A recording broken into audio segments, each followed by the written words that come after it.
Assalamualaikum warahmatullahi wabarakatuh. Selamat sore teman-teman semuanya. Perkenalkan nama saya Eliana Abitri Widianingsi dari kelas 4 BKIC. Nah, di sini saya akan mewawancarai salah satu narasumber saya mengenai kuliah online. Oke, baik, kita langsung saja ke orangnya. Selamat sore, Kak. Sore juga kak, Dengan siapa ini? nama saya Arthur. Oke, Kak Arthur. Jadi Kak Arthur ini jurusan apa? Aku di jurusan BKI Bimbingan dan Konseling Islam. Oke, langsung aja ya Kak Arthur. Di sini saya akan mewawancarai Kak Arthur mengenai kuliah online. Ya boleh silahkan. Oke, langsung aja pertanyaan yang pertama. Dalam satu minggu ini, apakah ada kuliah online dari kelas Kak Arthur? Ada beberapa yang kuliah online. Oke, nah untuk mata kuliahnya itu mata kuliah apa ya Kak? Itu salah satunya ada psikoterapi Islam. Oke, nah Kak Arthur sendiri tahu nggak sih kapan dan kenapa berlakukannya kuliah online itu? Aku mendengar informasi sih beberapa karena kalau di Fakultas Dakwah itu dikarenakan gedungnya yang kurang atau gedungnya yang memadai. Terus karena juga dari pihak Ma'had atau dari pondok-pondok itu tidak menginginkan adanya kuliah offline di malam hari.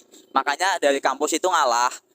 Makanya ketika tidak cukup ruangan, mereka itu menganggap bahwa mending kuliah online aja seperti itu. Padahal namanya mahasiswa itu lebih baik kuliah offline, Mbak, seperti itu. Biasanya nih dalam kuliah online ini berapa menit sih proses belajar mengajarnya?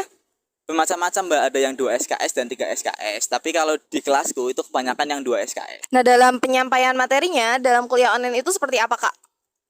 Banyak yang membosankan ya, Mbak, monoton cuman dosen menjelaskan terus formalitas dari mahasiswa untuk menjelaskan presentasi seperti itu sih, membosankan intinya. Oke, untuk interaksi dalam perkuliahan online sendiri tuh seperti apa, Kak?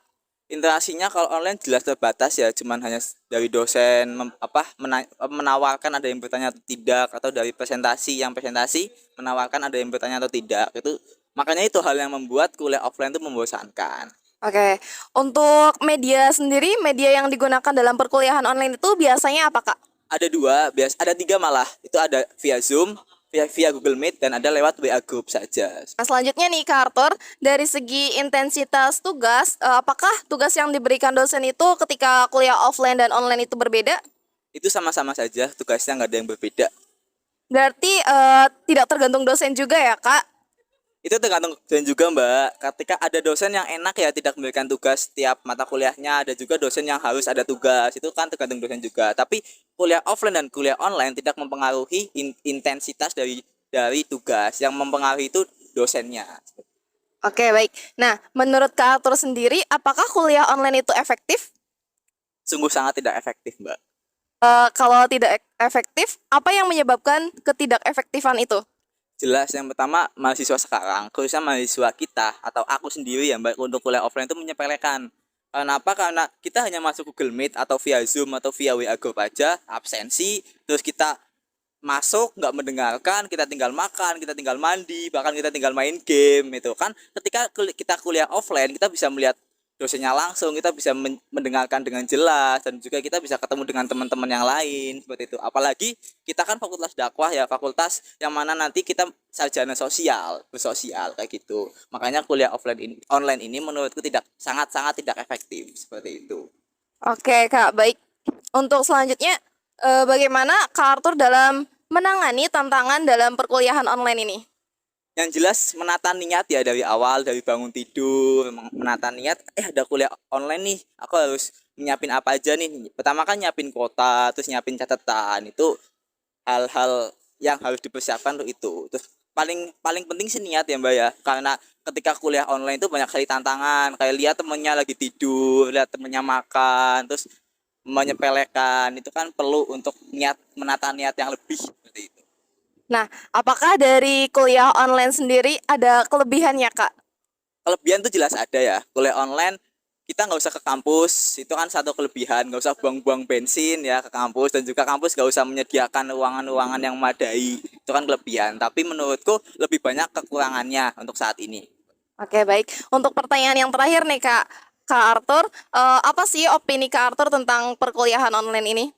Opini saya tentang perkuliahan online ini, untuk saat ini mahasiswa kita belum siap untuk kuliah online, karena masih banyak yang menyepelekan, masih banyak yang pemikirannya masih ya udahlah kuliah-kuliah aja, cuman absen doang itu kan, tugas-tugas ya cuman tugas segitu. Dan untuk kuliah online ini, ketika nanti dari kampus sudah tahu nih kuliah online tidak efektif. Nah, gimana sih caranya supaya adalah kuliah itu offline aja, nggak usah kuliah online seperti itu.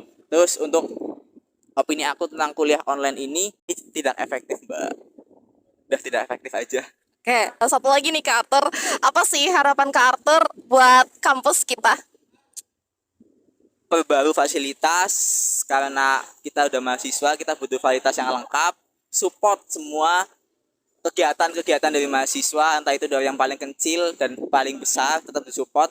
Yang paling penting fasilitas lah, sediakanlah fasilitas yang memadai, AC, terus LCD dengan baik, itu penting. Dan gedung-gedung ketika kurangnya kelas diperbanyak kelas, diperbarui gedung, WC diperbarui WC yang bagus, parkiran kasihan tuh parkiran nggak ada atapnya kayak gitu. Helm juga kan banyak yang hilang, diperketat lagi. Terus buat kampus juga jangan terlalu mahal SPP-nya itu. Ketika terlalu mahal dibarengi dengan fasilitas yang baik seperti itu. Oke, cukup ya Kak Arthur. Mungkin sekian dari wawancara dari kami. Terima kasih Kak. Seperti itu ya teman-teman, penjelasan mengenai perkuliahan online dari narasumber kita. Nah, cukup sekian dari saya. Wassalamualaikum warahmatullahi wabarakatuh.